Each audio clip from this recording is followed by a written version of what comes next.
All right, looks like we're live. Obviously, nobody's on yet, so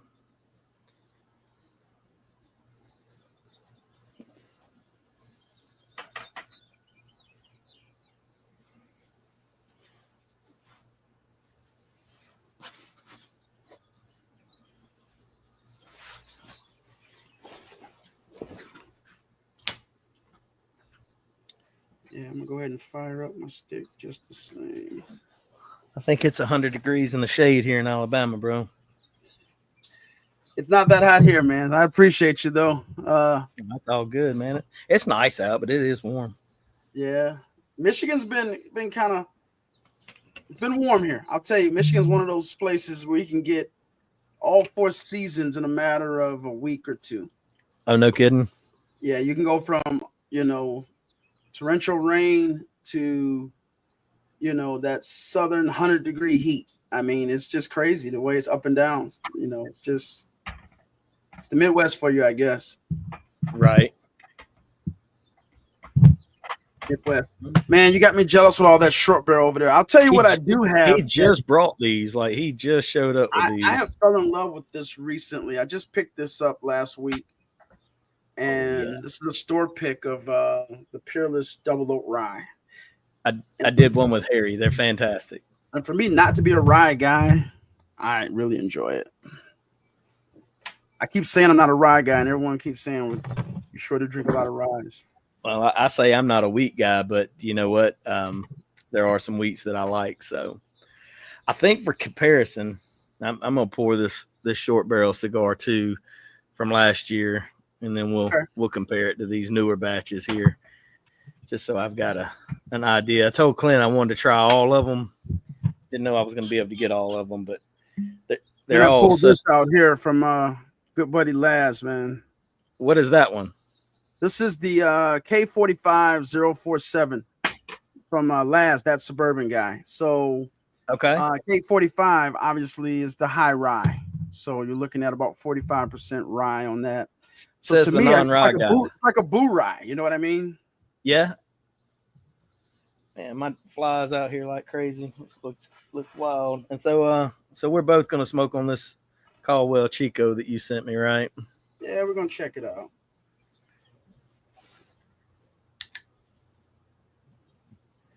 Let's see what we got here. Hear and see you okay? Good, awesome. Wait for the Detling. Oh, that's a stab at me, I guess. Yeah, the Detling will come out. I didn't bring the Detling out, man. We're gonna do all these new short barrel batches tonight. Show a little love to my boy Clint. My boy Manny just brought these over, so won't be any Detling tonight. It'll be all short barrel. I got some Joseph Magnus and got a little touch of some RY3 left, but I'm more interested in getting into these new short barrels.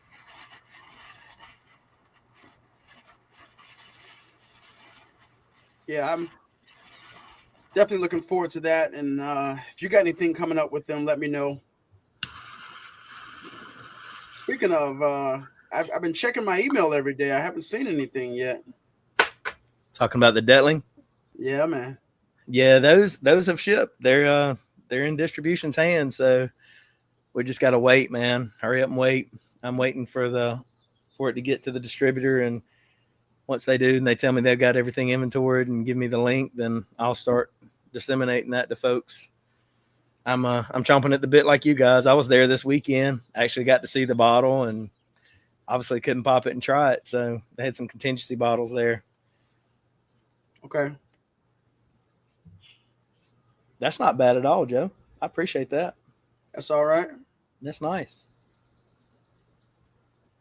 It's got good construction to it too, man. The funny thing is this stick actually these sticks were actually given to me by Caldwell personally. Oh, really? Yeah. So nice. I was down in Miami back in January for the HERF. It was a festival down there, and it was co-sponsored by Caldwell Cigars. So I left with a lot of sticks. I got to hang out with Robert Caldwell himself. Cool. It was a good experience. Well, you're definitely my cigar hero. Like I don't know much about them. I know how to light them and smoke them, but I don't know much about them otherwise. My buddy Jake's picking on me saying it blue's my color, so I guess I'll sit here and I'll hug my pillow. I mean, it matches my cigar wrapper, right? I'm all It about does. matching, Joe. You know, I mean, got the brown furniture with a brown cigar. Come on, man. It The does. even got the blue short barrel there. I mean, we're all blued out, son. You said to let you know if I had anything with them. The latter part of the year, we are going to do a barrel pick with them. So I'm if you're in. available to come in town, I'll let you know when it is exactly. Let me know. I'm in. I am definitely in. Jake said that Caldwell some good smokes, and obviously so, man. And I guess I'm glad I slept on this one because I'd not picked it up. That's really nice. Yeah, he's got a few others. I'll send you. Long Live the Queen is really good. He's got Okay. The King is Dead. He's got a lot, man. I mean, and then he has another series. They're Lost and Found series, which are, I call it like barrel picks. So the Lost and Found series is basically where Caldwell went to other manufacturers and picked these cigars, but he bought the rights to them. Okay. So he purchased them and literally made them his. He gives credit to, the original manufacturer, but they're his sticks. And he's got a few of them. The Lost in Reserve by William Ventura, which is excellent. The construction on it, the draw, it's got some great Habanos, some Maduros. They do good work, man. Yeah, I'd be interested in, like, I'd like to get into meeting some of these people and understanding more about it. I saw where Jonathan Massano went down south and met up with some people that were, right there farming and rolling. And I think that's really cool. One of my buddies, Greg, was saying, nice to meet your friends. So I guess we need to introduce you, Joe, and tell everybody a little bit about yourself and what you're doing over there, social media wise and influencer wise, and your background otherwise. What your name is and what it means, because obviously I was wondering Bourbon Pitmaster, right? But Right. you're a unique individual and you're into a lot of things. So I've been told. So thanks again, Brandon. I appreciate you for taking some time out and inviting me on. I love hanging out with you. It's all good. Yeah, we've been talking for a while, and I like to connect with good people in this bourbon community. And that's the beauty of this community. There are people that I would have never otherwise met had it not been for bourbon. 100%. Kevin from Because Bourbon always jokingly says Because Bourbon. That's his name, and that's why people connect. So, so a little bit about me, the Bourbon Pitmaster. So, I'm the co-owner of Smoky Joe Barbecue. My wife and I started Smoky Joe's back in 2017. So we have 2 food trucks. We started out doing competition barbecue.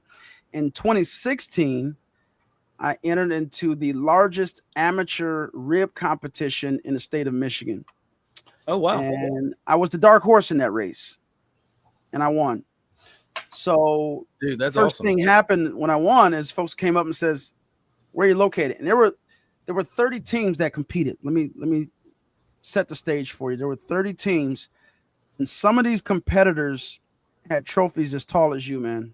I mean, these guys go That's all not over saying the a lot, circuit. Joe. They go all over the circuit, man, competing. So it was a proud moment for me to beat out some of these guys. Let's just say this. I had to take my earnings and get the hell out of there. When I say get out of Dodge, I had to get my money and get out of there because they were not happy that this new guy beat them out. Some of these folks have been competing for years, and this guy it's his first competition, he comes in and he wins. So that's how it started. And from there, we decided we wanted to get food trucks. So we got a food truck in 2018, built it out, and the rest is history. Now we have a second food truck. We do a lot of catering. We actually started something during COVID called Smokey's Secret Supper Club. Okay. A speakeasy. Oh, nice. So it was an outdoor speakeasy because in Michigan, you could not go indoors during COVID, right? All the restaurants were shut down. So Right. business was booming for us then because we did a lot of weddings, a lot of weddings that folks had booked. They still wanted to have their wedding, but they couldn't have it indoors. So they called us And it was very unique and new experience to have food trucks cater your wedding. Yeah, that is So, very unique. but it worked out for us, and we've done well with that. And now we're doing the Secret Supper Club, which basically is an opportunity for folks to come together. It's a private event. We cook live fire right in front of you. Um, Heather, you get know, some water. drinks. It's a great time. Dude, that is awesome. So, do y'all have both food trucks running at the same time typically, or are you? So the second truck is actually Smoky Joe Barbecue Express. So that's the Okay. newest one. We haven't did the ribbon cutting and debut for that one. We just got it finished. We got to get it wrapped. It's a little bit different than the first truck. It's more of the taking all the good stuff, the brisket, the pulled pork, and all that stuff, but kind of putting a spin on it and making like brisket quesadillas or brisket cheesesteaks or pulled pork, loaded fries. It's faster, right? The other one is the down home mac and cheese, greens, green beans, all of the real, scratch food. Okay. Okay. So My buddy Jake Garner, he's just north of me here, but he said give him a follow. So Jake, remind me to connect you and Joe. I'll definitely do that. He said he'd love to talk cigars with you. Let me see if I can put these comments out there where you can see them as well. Let me know if you start seeing them as they pop up there. YouTube on my phone too. I was asking Clint which one of these new cigar that I need to try. He said blue, red, then tan. Well, there you go. That's how I had them lined. No, I didn't. Blue, red, and tan. So that first pour I had was batch 2 from last year, which I absolutely love that bottle. Thank you, baby. You smoke cigars? I can't get my wife to get on camera with me, Joe. What's wrong? It's okay. She's making chicken. I'm more interested in that chicken. She is. I'm looking forward to it myself. I'm more interested in the chicken myself. But yeah, I know. I knew when these new batches came out that I wanted to try them, but not. They're all so different, and Clint warns against that. If you're familiar with last year's batch, you don't need to compare these to that. So, real interested to get into these and see what they're like, man. Obviously, I need to get you some samples. So you've been doing a lot of traveling and a lot of barrel picks. Man, I stay on the road, Joe. I'm wide open. I'll be in Tennessee and Georgia all day tomorrow. I'll be in Louisiana Wednesday. I was in Atmore Saturday doing a barrel pick. Last week I was in Georgia. I'm all over the place, brother. What part of Tennessee? We're gonna go to Cleveland. We'll end up at Red Hot and a few new stores that I haven't hit yet. Okay. Oh wow, that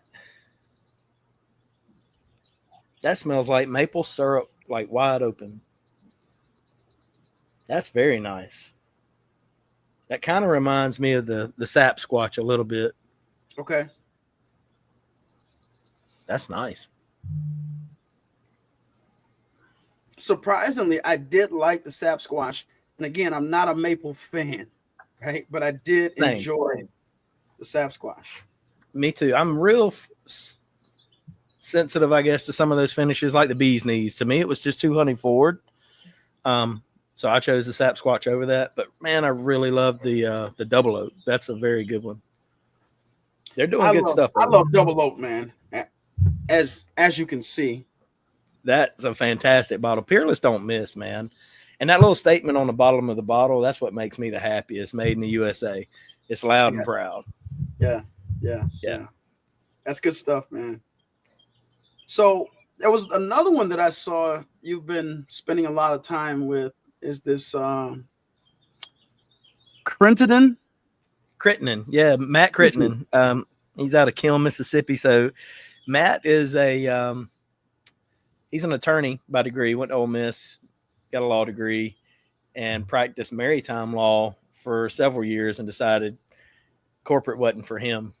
And so his dad's a physician, and they got together and they started that distillery, and they're putting out what will be 8-year-old whiskey here shortly. So that I've got a 7-year rye down there that's absolutely fantastic, and he's winning double platinum ascots with his rye, his bourbon. He's winning golds with his double oaks. So he's doing really good things, man. He's probably, and I hate to even compare it to that, but most people only know Kentucky whiskey, but he's probably the most Kentucky-like whiskey out of any craft whiskey I've ever had.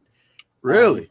If I were to blonde his against Kentucky whiskeys, if their ages were right, because it's not relative, I probably couldn't just pick his out. Now, if I was doing Detling or if I was doing Distillery Acadian, Cajun Cut, I'd pick those out in a heartbeat because they're so unique.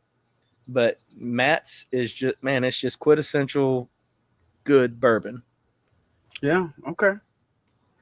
I'll tell you, that's how I felt when I first tried Tiffany's hazmat pick.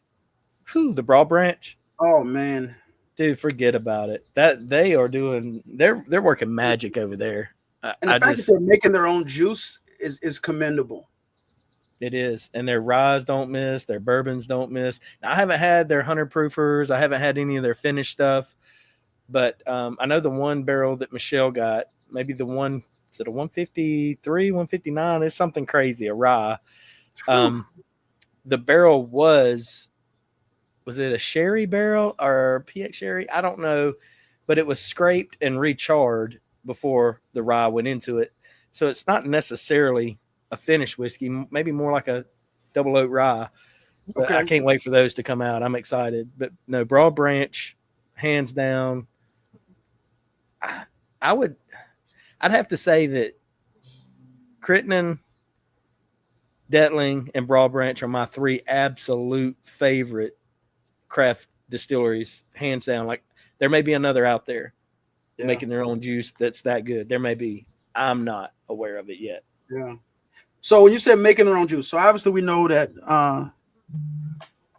they're making their own juice at Broad Branch. So by assumption, you're telling me that the other 2 that you mentioned are making their own juice as well. Oh, there's no assumption there, brother. I grew up with Seth Detling, and he's never sourced anything.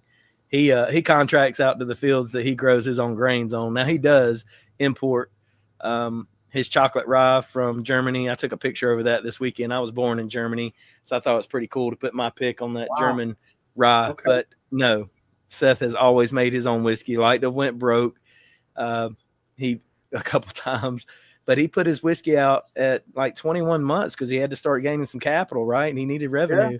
Yeah. And the whiskey wasn't ready, man. It was super duper light. And if you're familiar with Detling, it's motor oil dark now. Oh yeah. And I'd say about 40 months is what it made the turn. Yeah. But and the thing is, if you go look at his distillery, he doesn't have all that flashy equipment that most of these other places have. Seth's an engineer, man, not by degree, just by intelligence and reading. And so he's built his distillery hands up. He's reutilized different distilling pieces of equipment, beer fermenters or whatever. He's using some beer fermenters right now as water tanks for hot water. So he's increased his process from like what it used to be an hour and a half to like mere minutes. So he needs more rick houses because now he can distill a lot more whiskey. But he spent a lot of time with some of the bigger names that in Kentucky, studying and learning. He spent a lot of time with Kelvin and Independent Stave, studying different cooperages and understanding the nuances of what's going on with whiskeys. He's had batches that he had one batch that if it had gone bad, it would have broke him. He would have had to close the doors, but he's not bought and paid for. There's no investors. He doesn't owe a bank one dime. That's one reason he's super small and doesn't put out a ton of juice, but probably one of the most sought after whiskeys in the nation right now. And those that aren't seeking it just haven't had it, in my opinion. But Matt, Bruce will put both of these guys on the map big time. I mean, let's be honest, man. Anyone that he touches, that's just how it goes, right? It's the power of influence. And Matt and Seth are both single-handedly doing all this whiskey. But if you ever get to go to Crittenden, or if you watch I had a video drop today, or it will drop at 6:30. Just watch that video and look at all. We only go in 2 of the 3 rick houses, but look at all those barrels. he's laying down some whiskey. Okay. Sounds like I got to do a tour. You do. You need to go to Detling with me on a pick, and you need to go to Crittenden and do a tour. I'm with it. I think you'd be mind blown. I'm with it. I can't wait to go to Broad Branch. I hate I missed out on that. So you've never been there? Never. I've talked with them, done live. You let me know when you're going, and I'll fly in. My man. Okay. All right. Well, first up, I tried this blue one, and I'm gonna tell y'all right now, this absolutely banger. It's holding up well with this cigar. I'd say this is a lighter smoke. It's not crazy heavy. This is a sweeter whiskey, and it leaves a sweeter taste in your mouth. But it's absolutely delicious. I was expecting it not to hold a candle to batch 2, but Clinton them did it right. I bet that Peerless is holding up well. Oh, baby. Is it? And you know what's funny? I find myself chasing higher proofs now. And it's so interesting, man. When I think of when I was really young and started drinking, and I was drinking stuff that was 80 proof, and I'm sitting there going, man, this is terrible. And now I'm drinking things that are 120, 130, 140. The world whiskey that WWS I had was 162 proof. That American Light? No, I don't think so. I think that. Oh, wow. No, Ramon gave me a sample of that, and that was delicious. That's heavy for a bourbon or a whiskey, American whiskey. If it's 160, that's wild. I got to go back and look at the bottle, but that was probably one of the highest that I've had of any proof. Was in the 160s. The pecan finish at Crittenden, they've got a particular distillate they're going to finish as a pecan. So he works with the Mississippi Sippers on all his finishes, but it'll be the first hazmat in the state of Mississippi. And I probably shouldn't be saying it, but it'll be 150 plus, or it is currently. I don't know where it'll land once they get it finished out, but it may be a little bit more mild, but it'll be, so it's not unknown for American whiskey to get that high. It's just, I guess it's kind of one-offs kind of thing. So let me ask you this, just to kind of flip for a second. I know we talked about this a little bit. This, again, comes from Laz. I really have been enjoying my experience with Rare Character, whether it's their shelfers or the single barrel series. Obviously, a lot of it's sourced, right? Probably all. Oh, it's 100% sourced. Like that's what they are, purveyors. They're master blenders. They are. They're doing their thing. It's just funny how, again, social media influence and how it affects and impacts the bourbon industry, right? Because when the right influencers jump on board with something, people say, I gotta have it, and they're chasing it, right? Yeah. And I like to say that you're responsible for some of that. I mean, people listen to you. Well, the same thing with you, brother. We all have the people that do listen to us, and hopefully one day we'll have the kind of impact Brutal has. but no, it does. It makes a difference, man. And we're all chasing these brands, and we're the ones that spending the time to study them, and hopefully people resonate with our palates and what we're saying to them. And my biggest thing is I just want to promote brands. I tell people I want to be the Don King of whiskey. So. Okay. I can dig that, the Don King of whiskey. But we did a pick with Rare Character. I got them over to Harry at Rome, and we did a PLT, which is a newer variation for them. Pretty sure that's a Jim Beam juice. Yeah, it was really good. And we didn't get cream of the crop of their whatever they brought into the state. They came into the state of Georgia and they made their rounds. We met with Ryan. Pablo was. He was in the Atlanta side. Rome's more of the east side. But, man, what a weekend. So I left Birmingham that week on a Monday morning at 3 a.m., drove straight to Kentucky and went to Jim Beam, did a pick of Knob Creek, went to Good Times, did a cigar American Light whiskey pick there. The next morning we got up, we were out all night drinking, right? And when you're up in that area, you're going to hit some of those bars. We went to Neat and a few other places, but Evergreen. Next morning, we got up, go to Green River, finish our pick at Green River, and drive directly to Hard Truth, which is a hike from Green River. And we do a pick at Hard Truth, and they send us on the road with food because I had to be at Harry's at 9 a.m. sharp Eastern time to do a pick with Rare Character. So I got into Georgia about 3 a.m. and crashed at one of Harry's hotels for a couple hours and went over and done that pick and left there and went over to ASW and did some video for them. So it was a crazy day. But out of all the picks that I did that in that trip, that Rare Character was special, man. It really was good stuff. So I'd love to see what they took to the other stores in the state of Georgia. Yeah, for sure. BTO is really one of their popular ones. Okay. Yeah, I don't know. I can't figure out where that juice comes from, but it's familiar.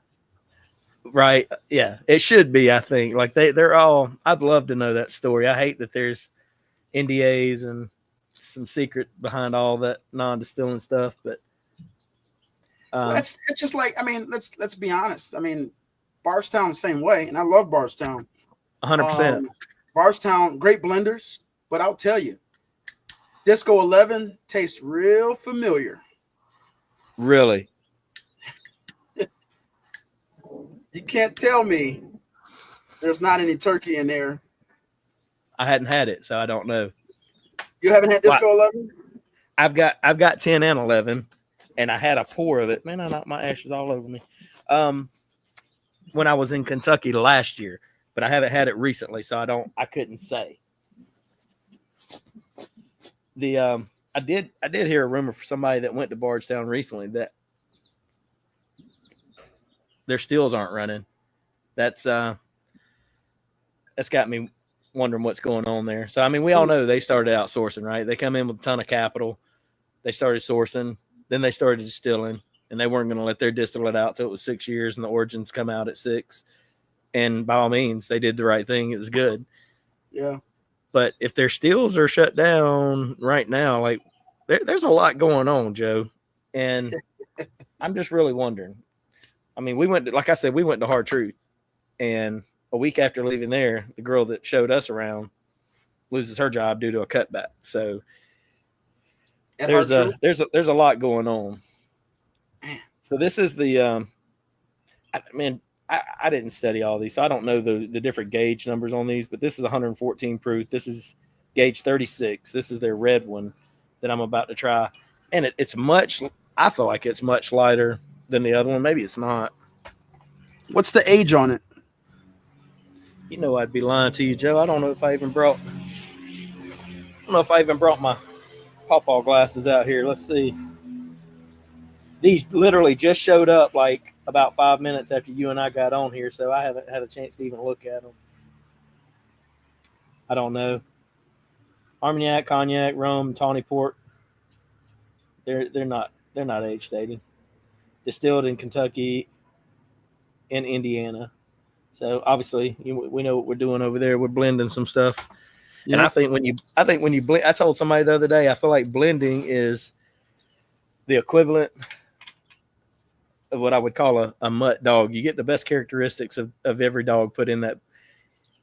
We've got Doodles. We got that Pity Boxer mix. And those are some of the healthiest dogs we've ever had. We've got Cavaliers that are supposedly full bred, and you don't have anything but health issues with them, you know. So that's what I think about blended whiskey, is that I feel like when you blend, you can kind of tame out those nuances. Yeah, but you get the good and the bad, right? Do you get the bad? I don't know, and I guess that determines on the blender, and that's what I go back to when I say master blenders, right? Because there's some folks who. So I'll put it to you this way: I've been to several events where small craft distilleries, 90% of them are sourcing from MGP, but some of them, it's not good. And you're going, it's all the same juice. So what's going on in the back end? You know what I mean? So that tells me that their blenders are not really, That could be true. And there again, like MGP has so many different mash bills, right? Like we're not going to like true. all of them. True. Craig was asking me if I needed a sample of Disco 11. No, Craig, I just hadn't opened the bottle. If it wasn't so far for me to run downstairs and grab it, I would. But I got 10 and 11 last year. I never did get 12. 12's the weeder, right? I don't have 12, but I don't know if my buddy Dan is on here or not. If he's watching, Dan, if you're watching, chime in, because we talked about 12 not too long ago. He's big in the Bardstown and the Disco series. Tiffany said, "Who decided to let Brandon play with fire?" Oh my God, that's one right there that won't let up on me, Joe. That thing gives me. She comes at me, son. But I love her. I'll say this about this red label. That's a lot lighter sip. I don't know that it holds up as well to the cigar as that blue one. I'm anxious to try this one and see. I'd still say my favorite is that batch 2 from last year. I feel like this blue one was really good. That's gauge 21, 115 proof. They're all about the same. This one's 114 and this one's 116. If you like a lighter sip, I think that's your one. Okay.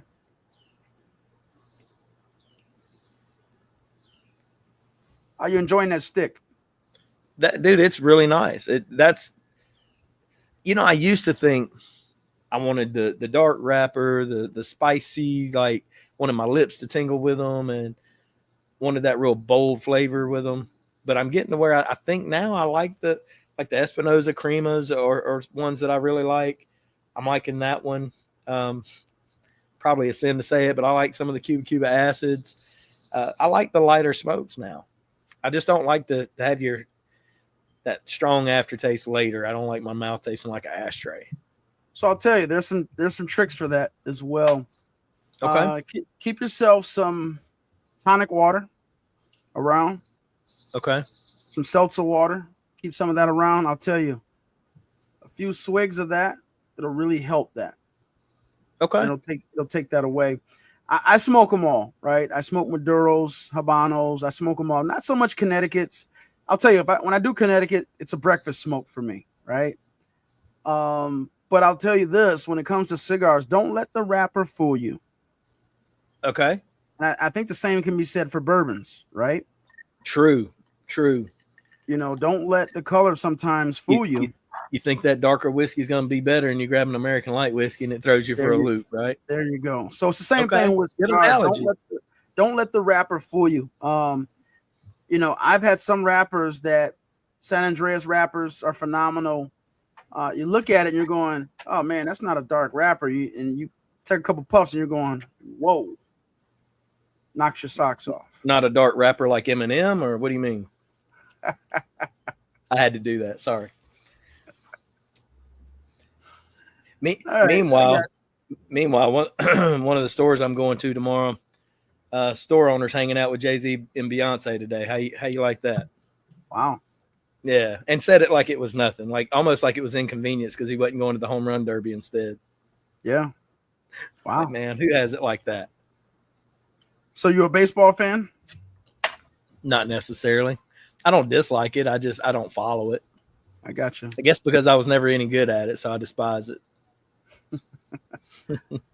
I got More you. basketball and football. I was a baseball player growing up, so I do enjoy baseball. Baseball and football. Basketball, not so much. I'll watch basketball when it gets to the playoffs and into the I'm final. Right there. Since Jordan retired, when Jordan played, man, I lived in a small town, so I had the antenna outside. You had to go turn it to get the channels, and so I didn't get cable or whatnot. So I'd go to town to watch Jordan and them play on the Chicago channel. But ever since then, it's playoffs, right? Yeah. Now football, I'm a Lions fan, man. I mean, Bless your heart. I bleed Honolulu blue. I'm sorry. Bless your heart. Where'd you go, Barry? Why'd you leave us? We don't have any other Lions fans in here, I'm sure. I don't follow NFL very strongly. I was I was a Bucks fan whenever Mike Allstott was there and Derek Brooks. I come from Atmore, so just north of Pensacola. So Derek Brooks is from Pensacola, and he would speak at all of our FCA events. So I was a huge Derek Brooks fan. Loved Mike Allstott. Was a Saints fan when Drew and some of the Bama players were there. But other than that, I guess early on I was a Kansas City fan. I like Christian Okoye, but I guess I've been more of a player fan than I have been a whole team fan kind of thing, right? Oh, I got you. College is where it's at for me. You've been Alabama Bama. I was through just going to say, you've been otherwise. Bama. I know you're an SCC kind of guy. Yeah, you can hear it in my voice, right? I can hear it in your voice. Yeah, the wife graduated from Alabama. Boy, they were terrible the 4 years. I was waiting for you to say Roll Tide or something, but it's not right time. It's not the right time. They struggling right now, man. I'm a little sour because Saban's gone. I got you. They'll bounce back. Yeah, maybe so. What's that? Yeah. My daughter just graduated from Auburn, and there again, Auburn stunk the 3 years that she was there, but Heather was at Alabama the years that she just graduated from Auburn. What's that? She just graduated from Auburn? She did, and she's applying for vet school now, so hopefully she gets back in at Auburn. We'll see. So one of my lodge brothers, his son, came out. He was a transfer. I transferred from Duke to Auburn. And Dorian Mausi. Okay. And he just got picked up with the Vikings. So I don't know if she knows him or not, or know the name, but he's with the Vikings now. But yeah, he came from Duke, and he was transferred into Auburn, so which was a good move for him. So looking forward to seeing what he does with the Vikings this year. Craig said he went to the Silverdome Thanksgiving game, the Jets. Oh man, the Silverdome. The memories of the Silverdome. Silverdome doesn't exist anymore. Okay. So we have Ford Field now, but the Silverdome was in Pontiac, which is a, small suburb of Detroit. And if you remember back in the day, I don't know if you were a wrestling fan back in the day. Oh, absolutely. Now, if you're remember, talking Junkyard Dog, Hulk Hogan at the Silverdome, I don't even remember that now. I'm not going to give you the answer to that. That's trivia for you. What wrestling event was at the Silverdome? It's historical. If you're a wrestling fan, you should know. It has to be a WrestleMania something. But was it Hulk Hogan and Andre the Giant? I'll just say the Undertaker. The Undertaker was involved, and I'll leave it at that. Undertaker. So that's not that long ago. How old are you, Joe? 43. Okay, I'm 47. There's not a big gap there. I don't know. Undertaker was after my time. I'm telling you, I'm Junkyard Dog. Oh yeah, absolutely. Ric Flair, those guys, like way back. Yeah, I love Ric Flair. I see that we've got Big Chief on here from the Whiskey Trip. Have you talked with him any? Not at all. If you want to talk about one connected man, I think he has visited every distillery in the world twice. And he's got everybody's number in his cell phone on speed dial. Okay. Yeah, he's one you want to talk to for sure. We'll have to connect. I'll give you a follow. Give me a follow or shoot me a message. I can't see much in here right now. I see the chat's popping up now. I don't know how you fixed it, but you did. Yeah, I don't know if I guess you maximize your screen, you can see it a little better. It looks kind of small on mine, but I'm seeing it in the sidebar as well. Yeah. See, we got Dan the Man is saying Hulk and Andre was also there. So I was thinking it was Hulk Hogan and Andre the Giant back in the day, but I wasn't sure where that was. It was a guess. Well, that was the slam. He's referring to the slam that was heard around the world. Right. I gotta fix my exposure on my camera. 1 second. It's getting darker here and my camera's getting dark. Give me a second. Okay. See if I can check the chat. See what we got in here. So what is everyone else sipping on? We can't be the only one sipping tonight. I sure hope not. I know when most of these are going on when I'm at work, I'm drinking water and watching everybody else drink whiskey. So I enjoy the times that I can drink. Well, you got to stay hydrated. Yeah. I tell you what, I drink way more whiskey than I do water when I'm home. That's probably not good, but it's good that I get a 2-week break. Yeah. I'm gonna move on to this white label, man. So this is, it says gauge 6325, number 3, 116 proof, distilled in Kentucky.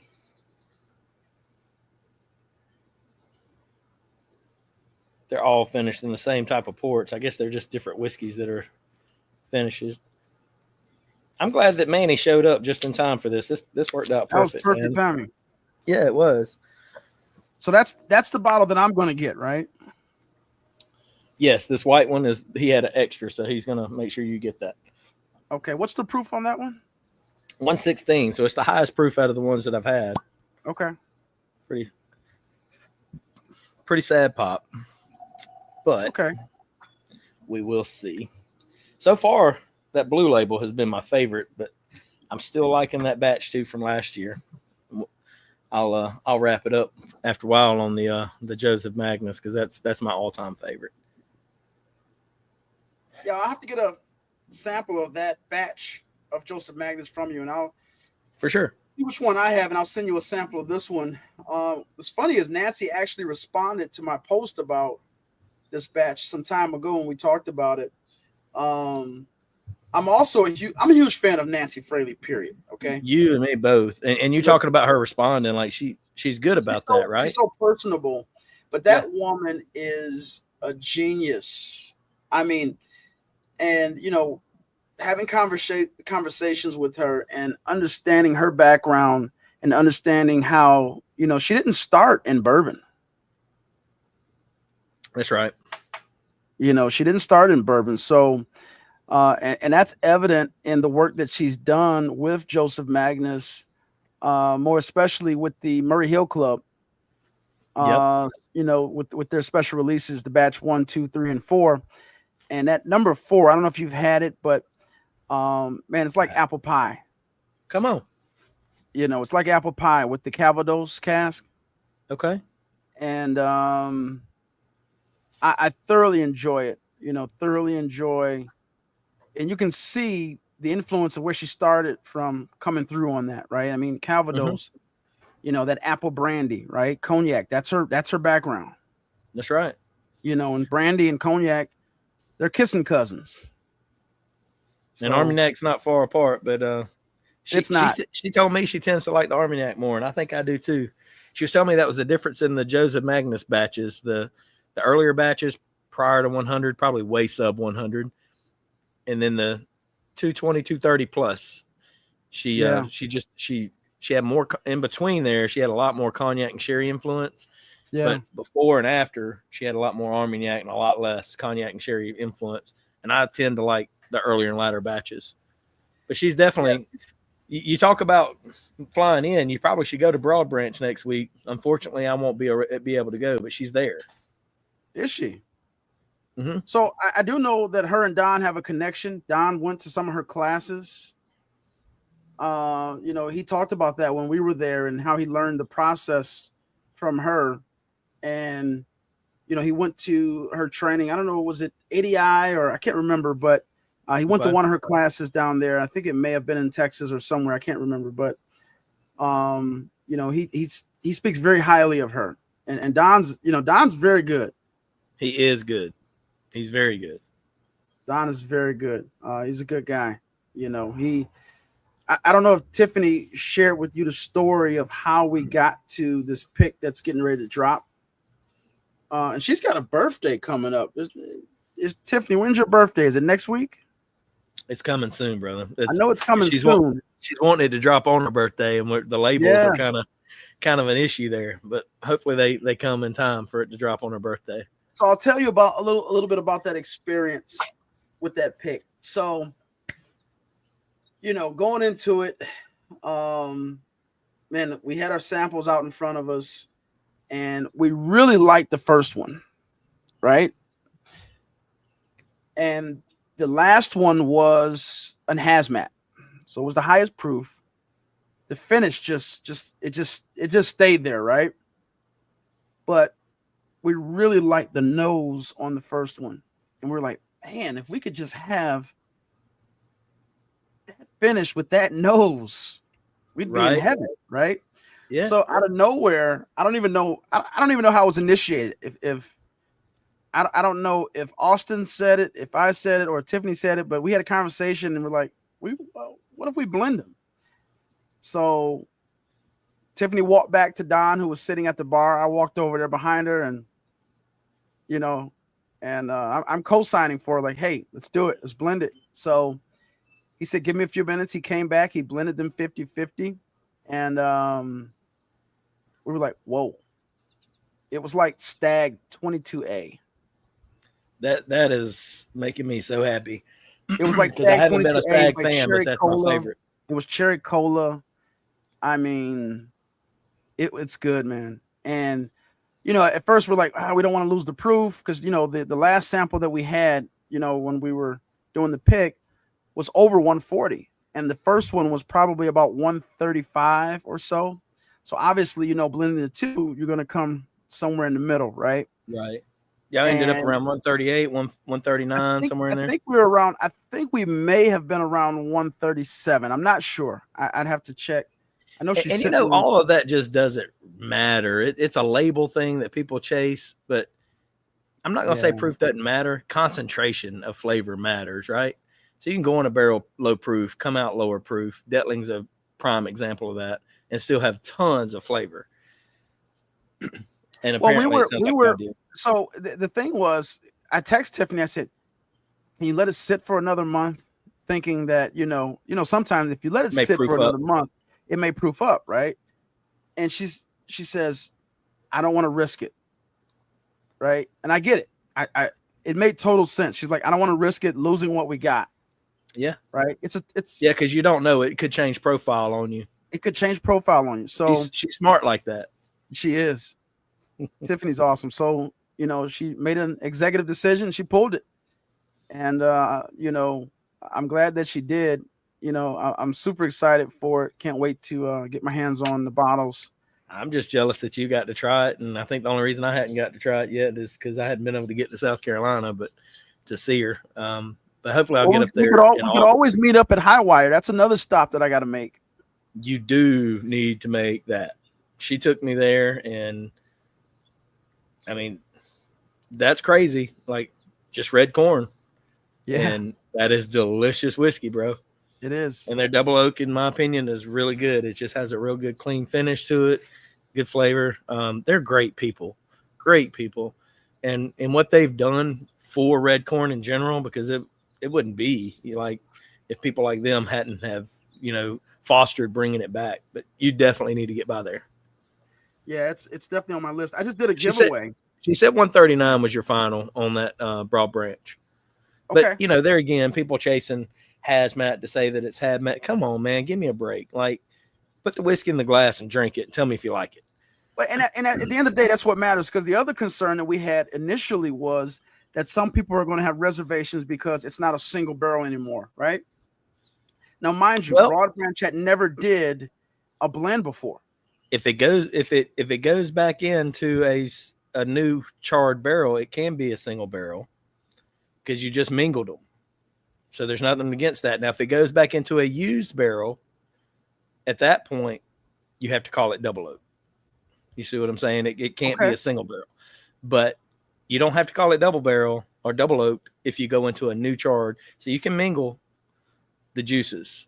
You can take several barrels and take those losses, put them together, mingle them, put them in a new barrel that's charred. And it's still a single barrel. You're still a single barrel by TTB rights. Really? Yep. Seth Detling taught me that. And I don't doubt him because my man's well read. Okay. Yep. That was a shock to me. Yeah. So we were going back and forth about what we're going to, she's like, all right, and I love the way that Tiffany thinks. She's analytical when she's processing these things, and I'm listening to her, and she's like, what are people going to think, and listening to Don, because that had never been done before at Broad Branch, right? And I'm like, you know what? The hell with it. How does it taste? At the end of the day, when people taste it, they're going to say, this is phenomenal juice. and that's the end of it, right? I can't wait for it to get in more people's glass. And for Bruzel to have blown them up like that, it's about to get in a lot of people's glasses, and that's huge for Broad Branch. Like, they need to be known across the world, like definitely Yeah. across the country. They don't need to be laying in the cut. Selfishly, when Tiffany put me on it, I didn't want anybody to know. I told people about it, but both of my followers, and my 2 followers are just fake accounts that I created. But um, um, I definitely told people about it, and I put my buddy Brandon Green on it, and he went crazy. He called Tiffany. He was like, "Where do I need to go? Like, where are they left? Like, from her last pick?" And he ended up buying, I think, just about everything that was left. It's that good. It is that good. I was so glad to get a hold of her pick. We connected through the Bourbon Thieves, right? Okay. And she sent me a bottle of it. I'm like, whoa. And we did a live with her and Don back when I first got it. And I was just like, man, this is really good. I let my wife try it. Oh, My really? wife is not, Does she drink yeah, whiskey? she does. She doesn't Okay. necessarily Okay. like high proof I'm, whiskey, but she drinks I'm whiskey officially now. I'm jealous. She didn't drink whiskey when we got married, but she does drink whiskey now. Well, I'm gonna send my wife to you. Can you run her through that course? Like, whatever it takes. You do what you got to do, and just send her back to me drinking whiskey. So I'll tell you, my wife now, I'm so proud of her. Now she's at the point where she grabs her glass and she's sitting there, and I'm going, okay. She's nosing it and she's telling me what she's getting off of it, and I said, all right. She's actually thinking about it, and she has her picks, what she likes, what she doesn't like. Hell, she tried that 162 proof WWS. She tried it. Dear Lord. She tried it. So, I got the little dropper, right?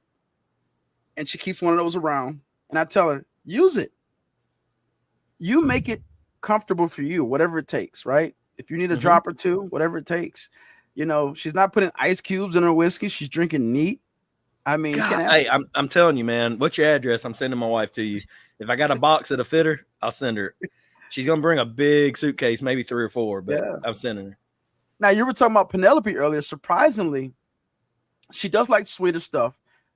She loves the Penelope Havana. So the bottle that I have, that's her bottle. Okay, that's awesome. Her bottle.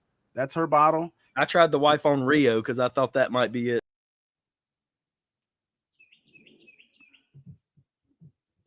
Uh-oh.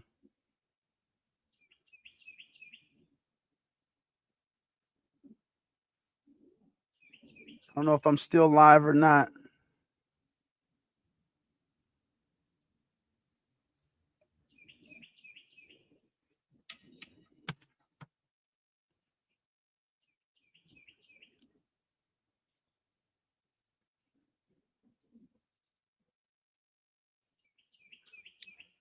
Did I lose you guys?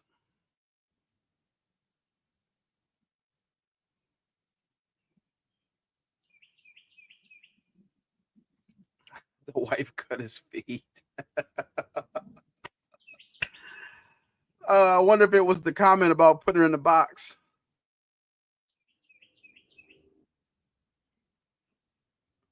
Yeah, I think it was, Tiffany. Hopefully he comes back soon. But you're stuck with me until he gets back.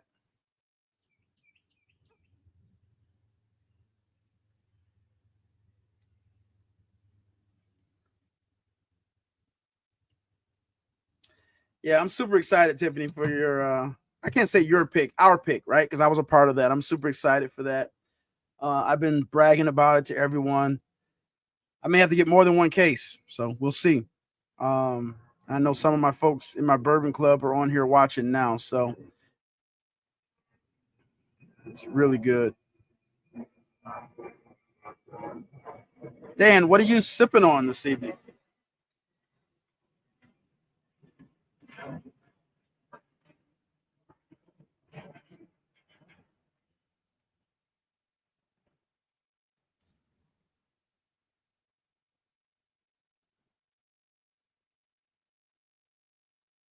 All right, I can't see the comments. Let me pull up my phone.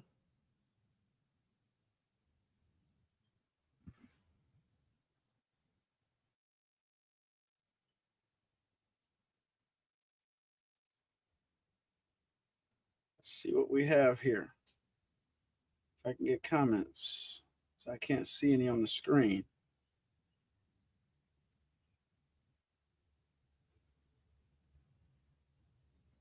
Put your numbers in. Okay. Yep, I'll get my numbers in to you this week for sure. 139 is the final. Man, that's close enough for me. I'm definitely happy with that.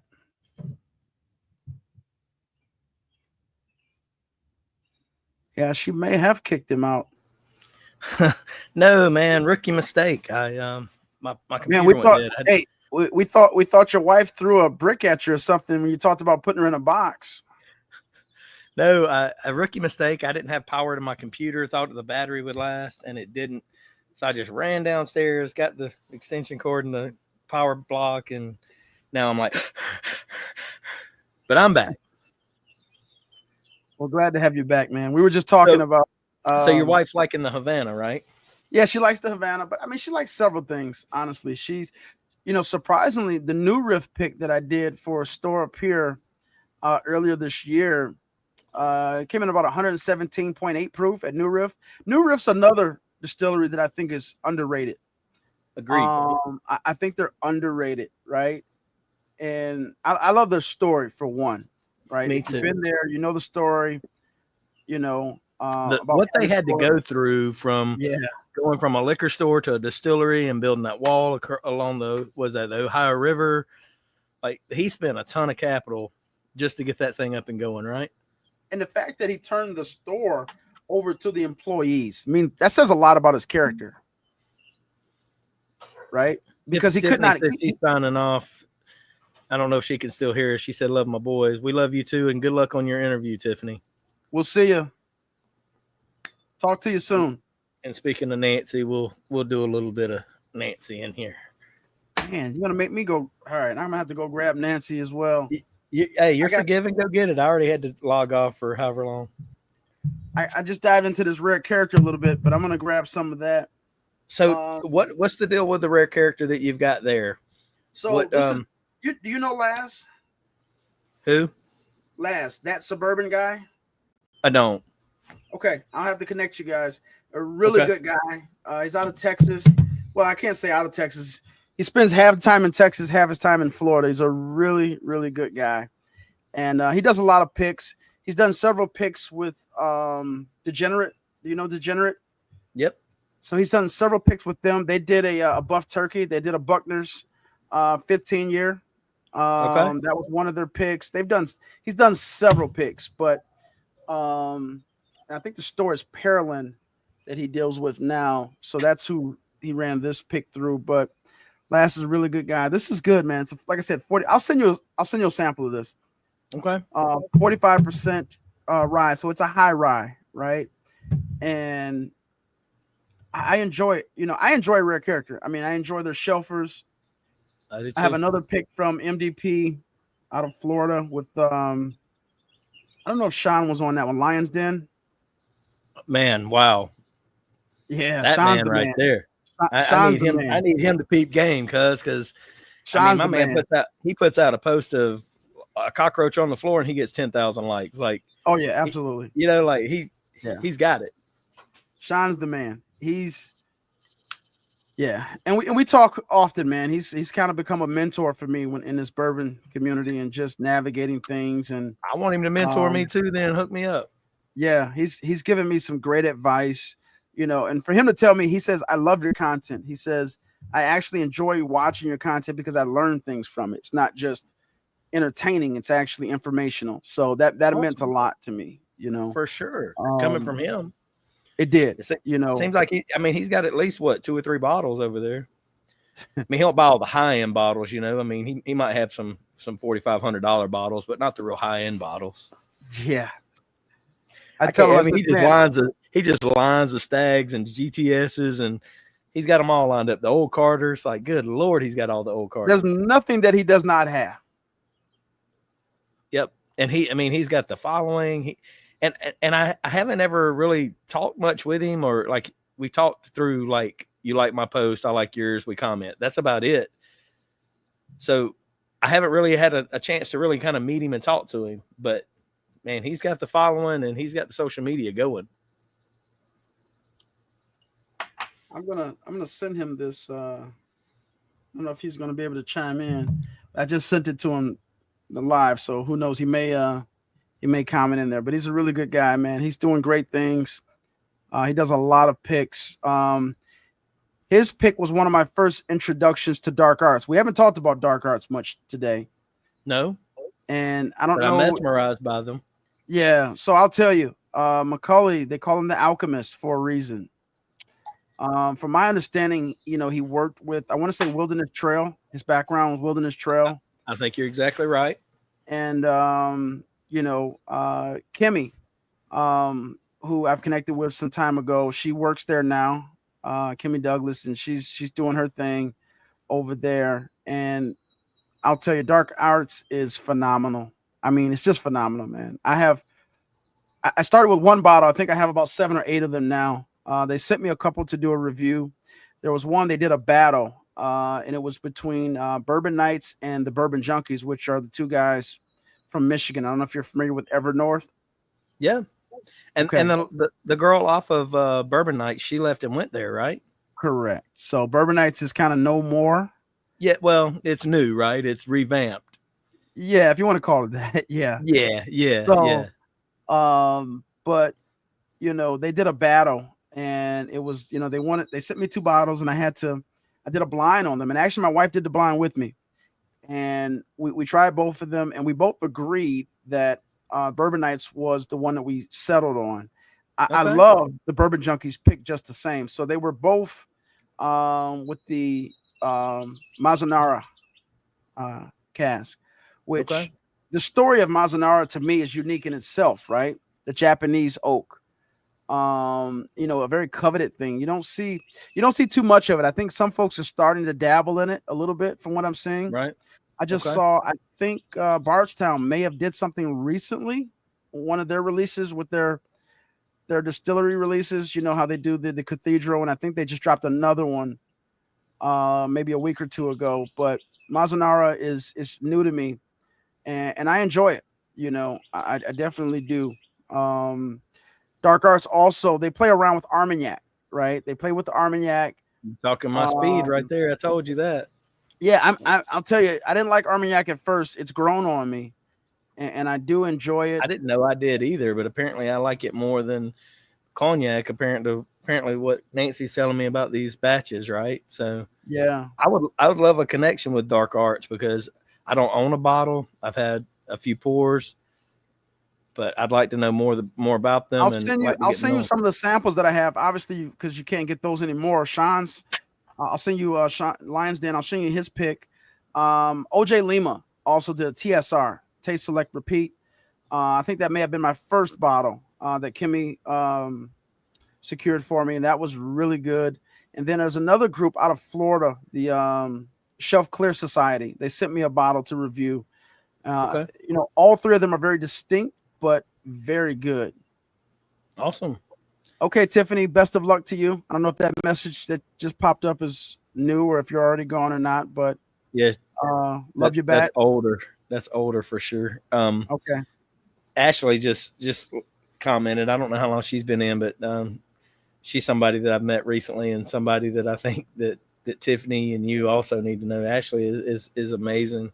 Craig that it keeps chiming in is awesome guy. So I met him with Brad's bourbon review, and your boy Sean just chimed in as well. But I was going to talk about Craig a little bit. So Craig is up around North Carolina, and man, great guy. Like has hooked me up with some good people, and he hooked me up with Kurt and them over at SLB, and that's how I sent um, the Crittenden over to them. So that's how that came to be, was because of Craig.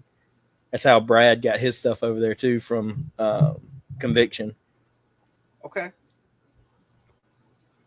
But Yeah, man. So Ashley's pretty well connected as well. Sean, glad you chimed in, man. We were just singing your praises. Your head'd be pretty big if you heard what we were saying, I guess. well, he'll see it on the recording, right? Yeah. All good things, Sean. Absolutely. Sean's good people, man. He's given me wise counsel on several occasions, and I don't take that lightly.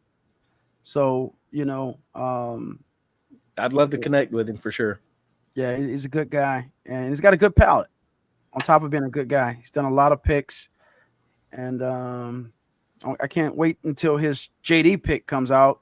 I've already told him I'm staking claim to that. I want that JD. I have fell in love with Jack Daniel's single barrel proof whiskey, bourbons and the The rye, especially the rye, the especially the rye. rise. You say you're not a rye guy. Go ahead. I You got to know, quit man. I saying keep that. saying Don't I'm say not a it rye ever guy, again. but I know, Joe, I know. Joe, you're a rye guy. I All hate right. it for you. I'm sorry. You're a rye guy. But that's I don't know if you Jack saw my Daniel's post single. the other day. The hero, man, the hero, I've got from 4 bottles JD, of it. and that's $59. that's from the same place that Coy Hill. Koi. Yes. Yeah, man. You So can't beat them for $59 to $65. You can't beat them. no, they're good stuff, man. I was able to get 2 bottles. Kevin, because bourbon, secured 2 bottles for me, and being the kind of guy that I am, man, I had to gift one to my bourbon bro, Dan, who's in here now. I gave him a bottle. The only difference is mine was 136.9. I gave him the 136.2. So I told him, you can't be mad, So Hey, man, um, you're splitting hairs when you get into the 130s. Like I've got a 138 Coy Hill that I got from Shiloh, and it's phenomenal. But I don't think it drinks that much better than some of the 133, 135s that I have. So Sean just spoke on the New England Barrel Company, and I've heard great things about New England Barrel Company. I need to make my way out there. I did talk to the owner through IG, and I'm hearing great things about New England okay, Barrel Company. Are you you're familiar gonna with have to them? keep game on that one. I don't know. We may have to make a trip up there, man. I'm hearing great things from them. Just like I'm hearing great things about Nashville. I think you've done some stuff with Nashville before, right? Mm-hmm. Oh yeah, I love Nashville. In NBC. Yeah. Yeah, no, those are my guys right there. As well as what I just poured, which is this RY3 cigar from Karthik.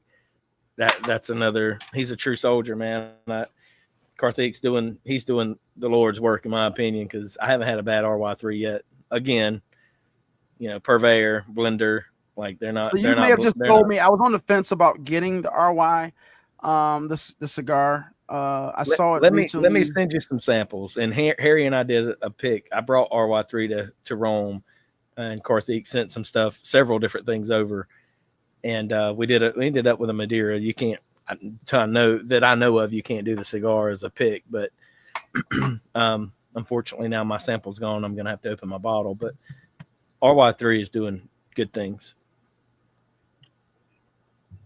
All right, I just pulled one of your moves. Sean said the NBC 12-year rye is his go-to now. We just did an NBC rye that launched with Tap House over outside of Atlanta.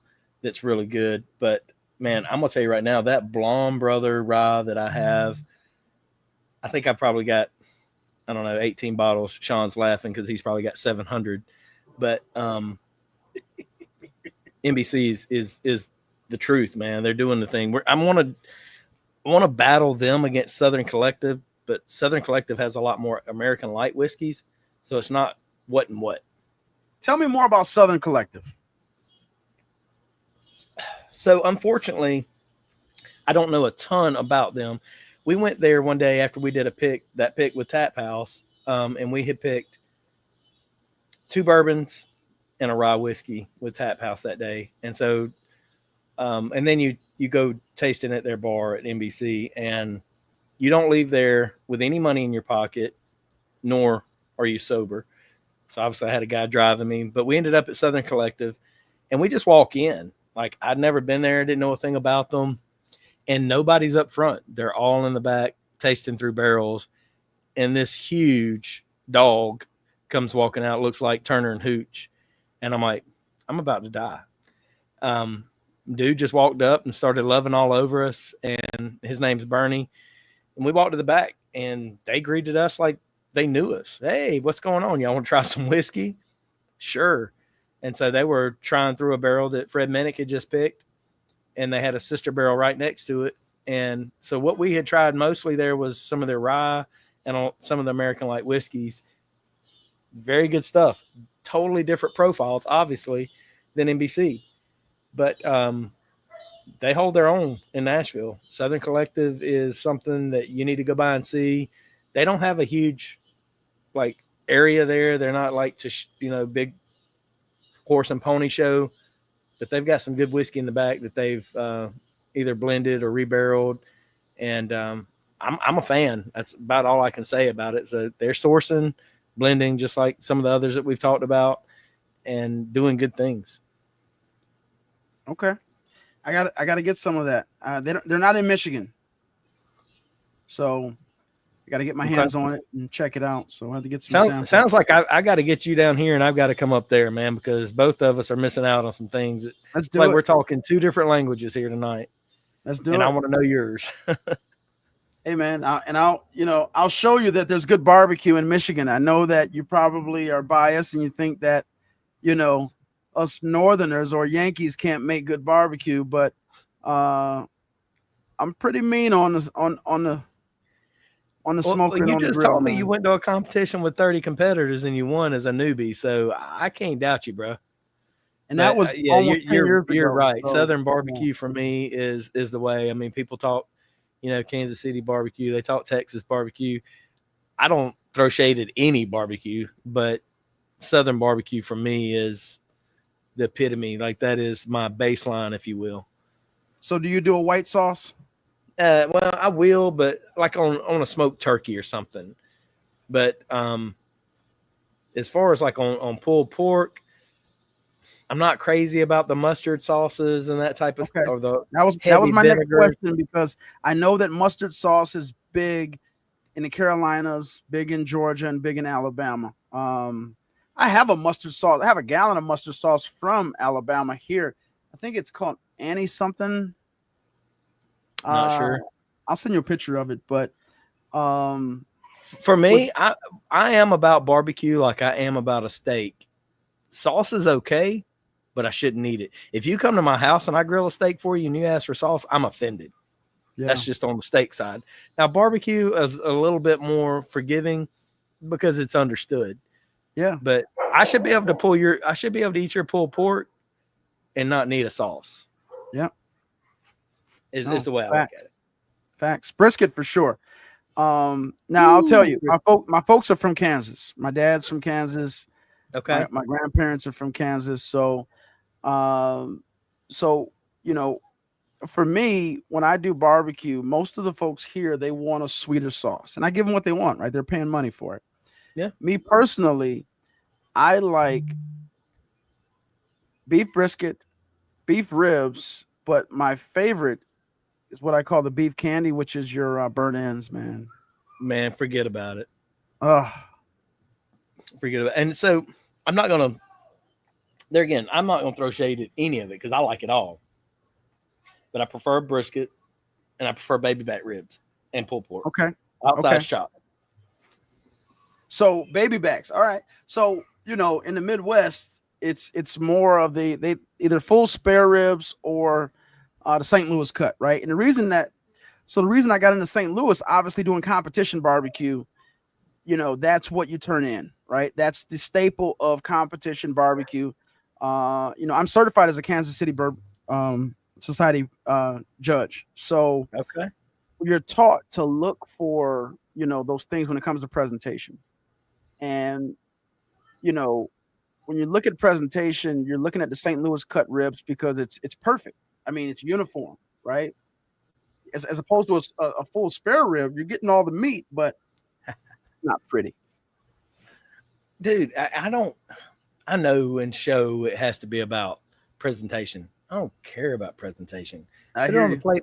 Let me taste it. What's it like on the palate? My boy Jake Self is saying, is it buttery though? Because that's about the only way I know to describe a whiskey that's very thick and just oily. Like I call it buttery, and he loves to pick on me.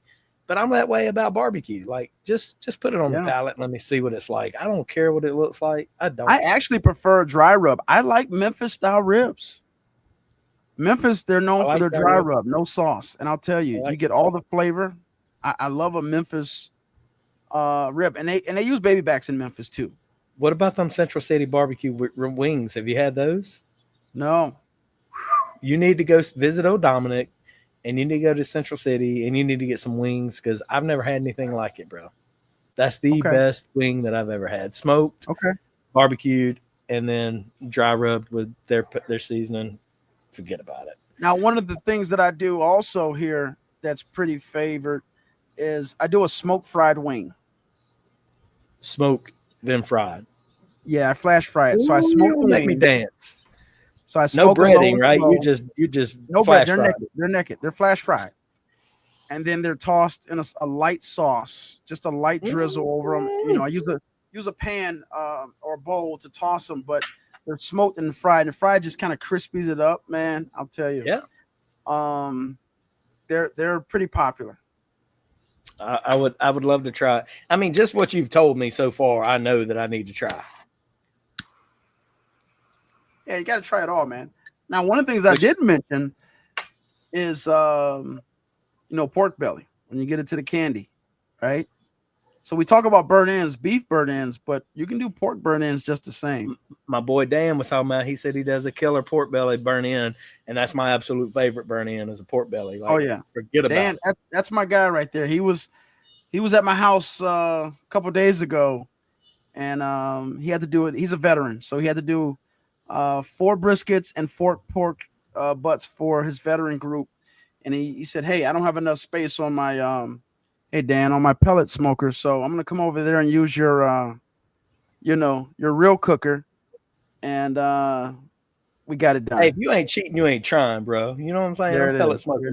No, I'll tell you this, right? So again, I'm come from competition barbecue world, so we couldn't use them, right? Mm-hmm. You can't use pellet smokers in competition barbecue. For sure. But I respect that. But I tell people this. At the end of the day, when you're cooking at home, it's about taste. And a pellet smoker is going to give you consistency every time, then use it. Almost set it and forget it and still get great flavor. Yeah. And now, I get it. Mine's not set or forget it, but I have a vertical smoker, a vertical cabinet smoker that's reverse flow. So what that means is it's engineered. It has a firebox below that never touches the meat. Firebox is below. It's double walled, insulated, so the heat travels up the walls and inside of the cook chamber. And then I have and at the bottom, it's a basket in there for water. So you put water in the bottom, so it gives you some moisture. So you're kind of getting the best of both worlds. Dan got his feet wet with that the other day over here, and I think he fell in love with it. And I think he's going to buy one because of it. So okay. Yeah, we got a lot of people commenting in there. My buddy Adam was saying St. Louis cut sweet and spicy is his favorite. Which, man, come on, Adam, you South Alabama, bro. Like, we got to talk to you. Adam's my boy. Jake says you need to be smoking a bologna. I've never done that, but I've seen the guys that do it, and I love the way that they dress it, the way that they cut it. Yes, with the crisscross. Looks artistic, doesn't it? Yeah, man. And there ain't nothing like some smoked bologna, bro. My buddy Matt Harris said I'm gonna have to cook you some burnt ends. Matt ain't no little fella. He played defensive tackle at UAB, and we were at Detling this past weekend. I got that barrel that we picked from there. I got it to turn into a piece of furniture. And I said, let me get this ramp off back of the truck. We'll roll it up. Matt just grabbed it and set it up on back of the truck like it wasn't nothing. But Matt, I'm gonna take you up on that. He thought it was spring training. He thought it was spring training all over right? again, right? But what he don't know is he ain't 20 no more. So he walked away from it. He felt it the next day though. I guarantee you, he ain't telling though. He ain't telling. Joe McCaleb says that shout out to Rusty's Barbecue in Leeds, Alabama. Man, I need to get by and try Rusty's. I don't know that. That's okay. My buddy Matt Harris says brisket's really good. For a few times he's made it too. Now I've done a brisket that turned out real well. The first brisket I ever did, a friend of mine was coaching me through it, and I had an electric smoker, and I went to a local shop to buy a brisket. It was $100, and I told him what I was doing. He says, "Is it your first time doing a brisket?" And I said, "Yes, sir." He said, "Man, I'm not going to sell you this brisket." I was like, "Man, my money's as good as anybody else's. I need this brisket." He said, "Dude, I cannot risk giving you this piece of meat. You're going to ruin it." But the coach that I had turned out so good to be on an electric smoker, and Now, I know that's like have you ever made beef ribs? When I mean beef ribs, I don't mean the beef back ribs. I'm talking about the dino ribs, which are the beef short plate. okay. So you're only getting 3 or 4 bones out of them. It's basically your beef short ribs uncut. You know how you get beef short ribs? Yeah. So you're talking a short plate, which is going to give you 3 or 4 bones. But let me tell you, man, oh, it's liquid gold. I'm telling you what, dude. Look, before the year ends, we're mid-year.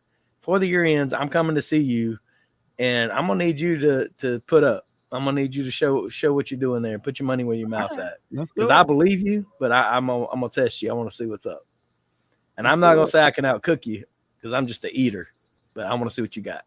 It's all good. Hey, when I come down there, I'll cook on your smoker as well. You'll have to. You'll be better than me. We'll make it happen, man. My buddy said you wanted to see some people lose their mind. Do a smoked honey bun wrapped in bacon. Oh my God, that's a heart attack.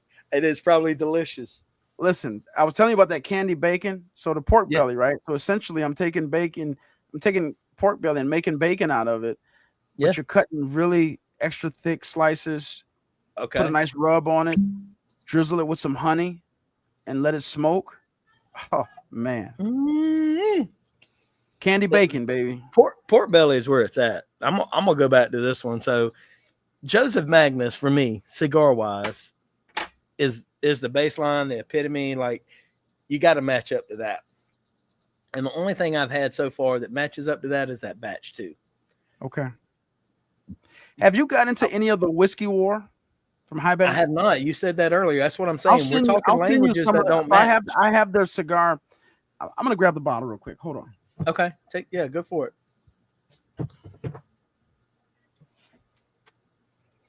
Just so y'all know, the short barrel batch 2, in my opinion, is what with that Joseph Magnus. These new batches are delicious. They're great. I don't know that they hold up to a cigar as well as that batch 2.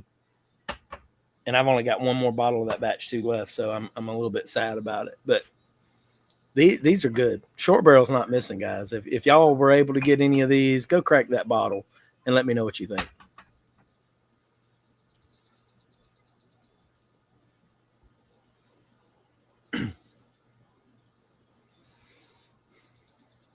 I'm trying to read through all y'all's messages. I'm sorry. The stall. Yeah, Jake's talking about the stall. That's the killer, especially in the middle of the night. Smoked bologna is good. Also, block of cream cheese. I've got friends that smoke bread pudding, and I got people that smoke macaroni and cheese. Like, smoking's the way. And my baby girl is the lover of all things smoke. Because when I would smoke, I'd come inside and she'd just like against my shirt because it smelled so good. Just spilled whiskey. Dang. So that's the Whiskey War cigar cast. Okay.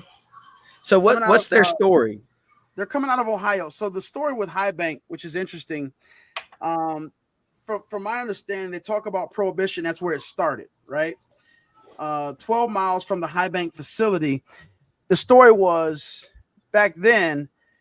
You know what? I'm going to read it for you. So Prohibition is said to have started just 12 miles from a High Bank facility in 1875.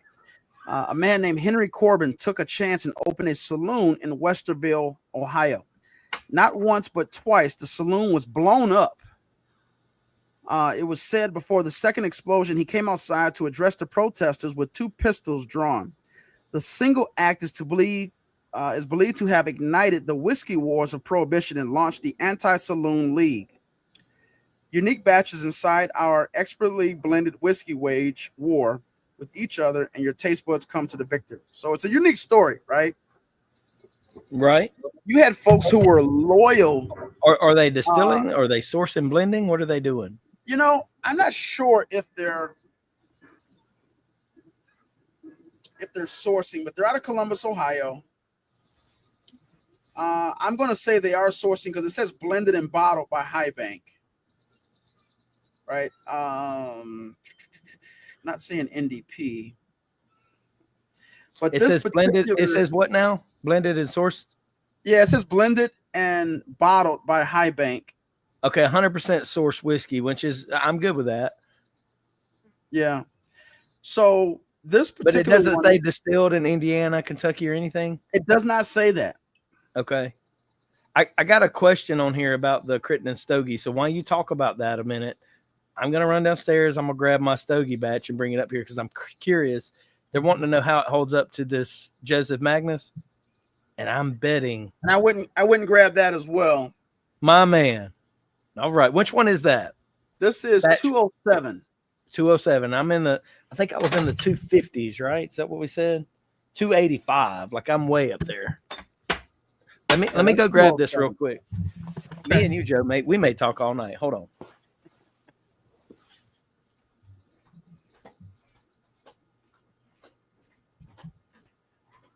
So I know we're not the only two that's drinking tonight. Dan, what are you drinking?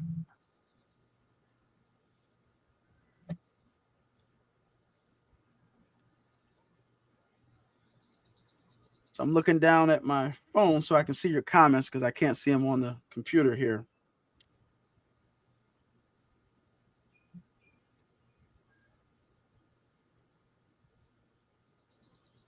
All right.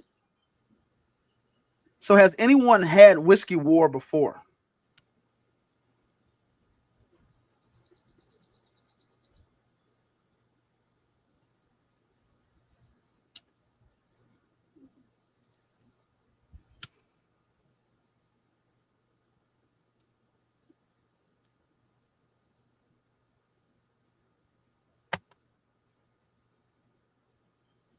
Yeah, definitely give them a try. They have a double oak. They have a double oak as well. Whiskey War is putting out good juice. Again, they're blending, but they're putting out good juice. It comes out of Columbus, Ohio, High Bank Distillery. So this cigar cask is a blend of straight whiskeys, finished in Brazilian Ambarana barrels. And we haven't talked about Ambarana tonight. I'm going to wait until Brandon gets back because we talked about Armagnac. Ambarana is one of those things that I have a love-hate relationship with. There's some Ambarana finishes on certain ones that I hate, absolutely hate. But yeah, I don't know. What do you guys think? Ambarana, what's your thoughts on it?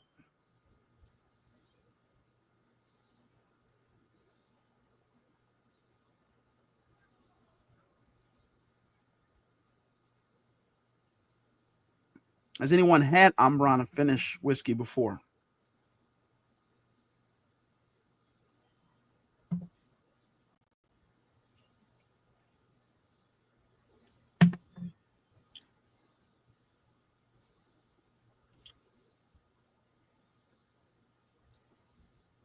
All right, I guess not.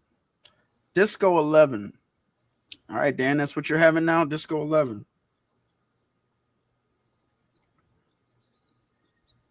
Okay.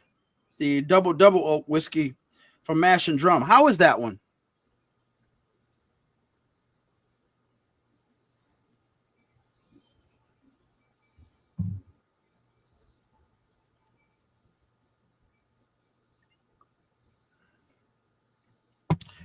For you all that are not following, give me a follow. The Bourbon _ Pitmaster on IG and Facebook. Also, Smoky Joe Barbecue 313 if you want to check out some of my food stuff from the food truck.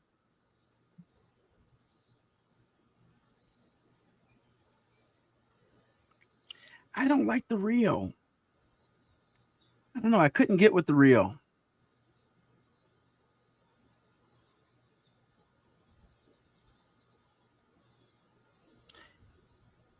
Bourbon Badger 80 says heavy oak. Elements Hive is a good Rio alternative. Okay. I see you now. I guess I need to move that out of the way so I can read. I don't know. Rio just didn't do it for me. I don't know. I like the Havana, but I'm not crazy about it. And I think the Rio just puts me in that mind frame.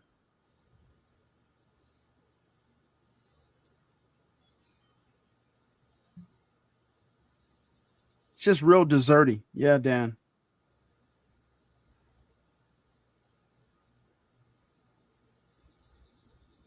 Got a rare character rye finished in Ambarana.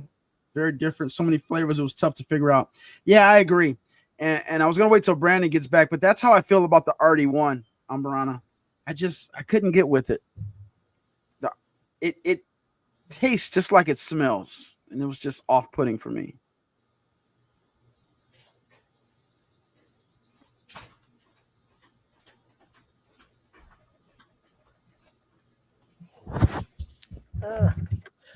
So Brandon, we were talking about the whiskey war. I was telling them about it's finished in Brazilian Amburana barrels. We haven't talked about Amburana. We talked about Armagnac. You said Brazilian Amburana. That's I'm not crazy right? about Amburana though. I'll tell you.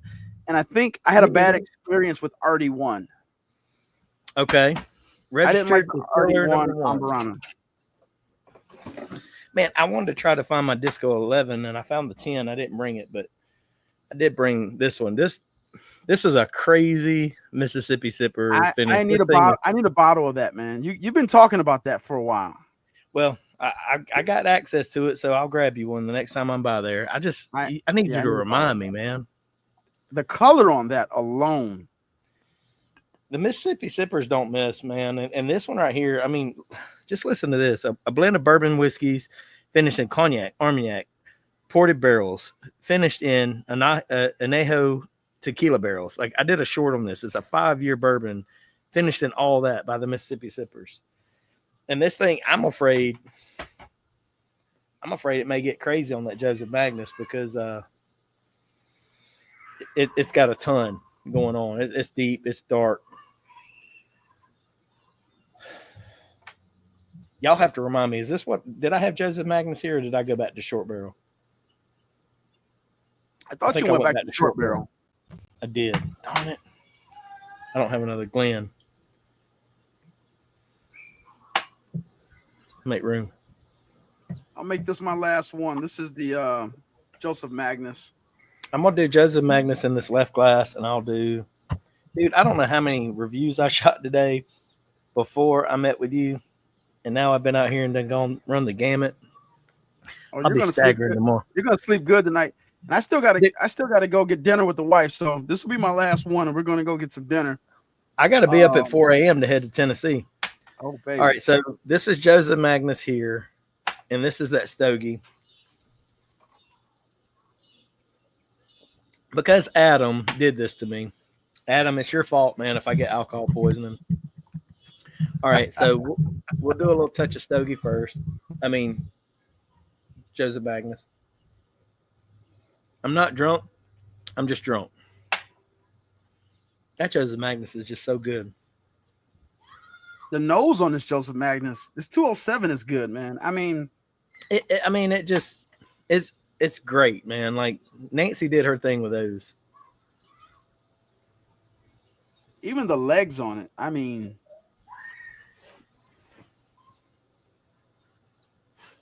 I know you can't see that, but man, I'm gonna send you one of these, Joe. Yeah, I need that in my life. I want you to put it against your Joseph Magnus. Two totally different profiles, in my opinion. If you're asking what I prefer after having a full stick, I prefer the stogie. Really? Yes, man. I'm just trying to be honest. Like, that's tough to say because I love Nancy and she's a warrior. Like, she knows what she's doing. But a lot of people don't know about the Mississippi Sippers. These guys know what they're doing. I want to say those guys did a dark arts pick, if I'm not mistaken. Who's that? The Mississippi crew. I think they did a dark arts. I can't deny that, but I don't know. And I think they did a 15-year dark arts pick. I think they did a buff turkey. I need to ask them. I will, and I'll let you know. Man, that Joseph Magnus is just so smooth. Isn't it? It's sweet. It's good. Like, to me, it's the epitome of cigar whiskeys. 57.75 ABV. 57.5? So 57.75. Okay. 115 point something. Yeah. Dude, I mean, after having a cigar, which, I mean, that's a lighter smoke, but still, by the way, thank you for sending that stick. Like, that was phenomenal. I liked it. I can't wait till you try the other ones. I sent you a few, so You did send me um, several. yeah. Man, that's tough. Adam, I'm gonna tell you that I'm preferring the stogie and that splitting hairs. It depends. Do you want something that's deep, dark, and savory, or do you want something that's light and sweet? Because the Joseph Magnus is light and sweet relative to a cigar. I mean that Joseph Magnus is delicious.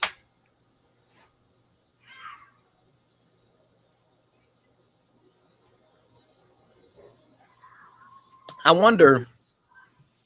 No, man, come on, come on. I'm gonna send you that, and you're gonna have to tell me, Joe. Like that holds up crazy to that stick. It may not hold up to every cigar out there, but you'll have to tell me.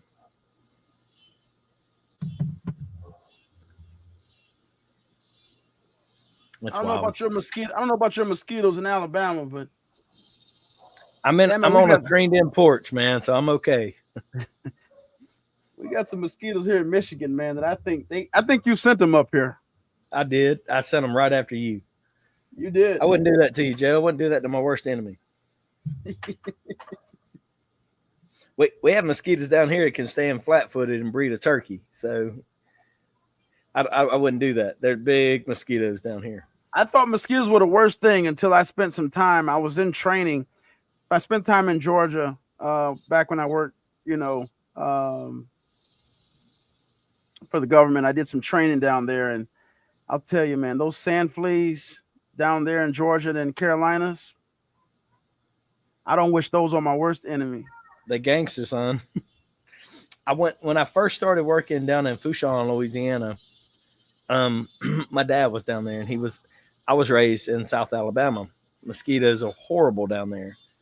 And in high school, I loved to detail cars. So I'd be out there in the middle of the night, covered in mosquitoes, detailing cars.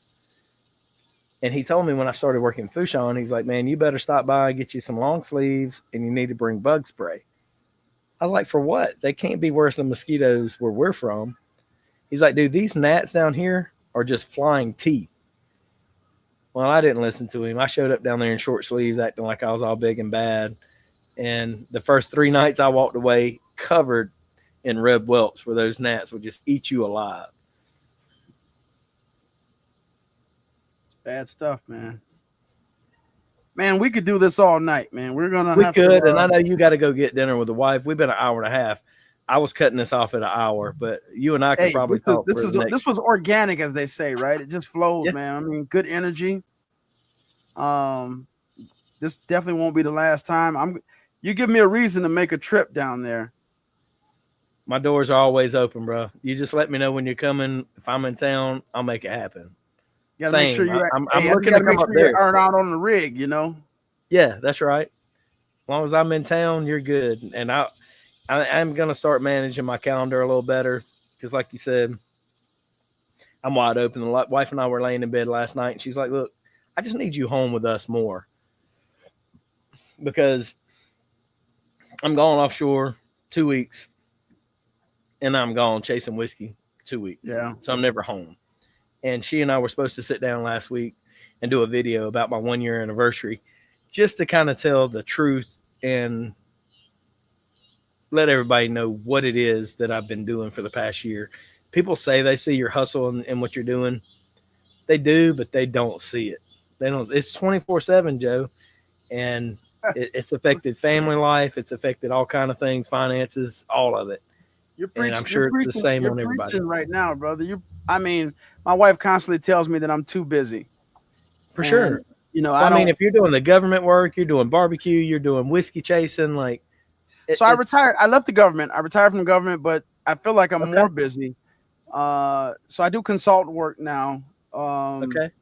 You know, I do safety consulting and emergency you management teach too, right? Yeah, and I just picked up a second university, so I'm a college professor at 2 universities. So, and I'm a doctoral student, so I'm halfway through my doctorate. So you're doing your doctorate, you're teaching, you're doing 2 barbecue food trucks, and you're chasing whiskey, doing influencing. and I And work you're sitting here with me for an hour and a I work half. part-time for Delta Airlines. I work for Delta Airlines so that I can fly. That's how I'm Dude, going to get to come down and see you. So I can't get rid of that. you bring it, bro. I'll pick you up there at the Birmingham airport. Come on in. So You just let me yeah, know when I you guess want I to am come. busy. I guess I am busy, and I'm pretty active in my organizations, fraternal organizations. I'm a Mason, Freemason. So Good night, um, Joe. yeah, Respect, brother. yeah, Well, look, man, go get dinner with your family. It's been an hour, 40 minutes, 40 minutes yeah. I'm gonna past what I go thought it would go be. grab some dinner with her and spend some time with her because I got to fly to Atlanta on Wednesday. So uh, I got to fly to Atlanta I got to do risk assessments down there for a I wish I for was in town. I'd come to Atlanta just to run across you for lunch. yeah. I'll be there until Thursday. I'm coming in I'll be Wednesday in night. South Louisiana, so Who knows? While I'm in Atlanta, maybe I'll try to pick up some ASW. So who knows? and some short barrel. You need to do that. Well, they're not right there in Atlanta, from what I understand, right? They're as close as ASW. They're not. They're 5-10 miles from ASW. Okay, good to know. Yeah, All right. yeah. You go I see Clinton appreciate them, you, but man. definitely go see ASW Let's do this. Let's do this again. for sure. We definitely should do this. I'd say once a quarter, given our schedules. If we could do it once a quarter, that'd be a blessing. Let's do it, man. I appreciate All you, right, brother. bro. Look, all y'all, thanks for tuning in. This has been great. So, look forward to chatting with you again, my friend. And be careful on your travels. All y'all, take care. Till next time, y'all let the whiskey and friendships flow. See y'all. All right, man. I'll see you. See ya. Good night.